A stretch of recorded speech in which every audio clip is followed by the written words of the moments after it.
এখানে নির্বাচন আচরণবিধি আছে, আমি সহ 5 জন আমরা যাবো। এখানে জিন্দাবাই যাবে, আমাদের স্বপন যাবে, সোহেল যাবে, মামুন যাবে, রাজু যাবে। আচ্ছা, আপনারা একটু দাঁড়ান, আমি জমা দিয়ে আসছি। আপনারা আমাকে দোয়া করেন, ভালো মতো জমা দিয়ে জিন্দাবাই, স্বপন, সোহেল, মামুন, আমরা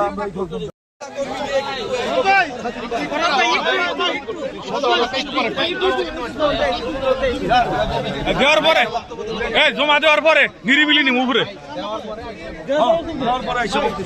দেওয়ার পরে একটা টিম কিন্তু আসছে এখানে।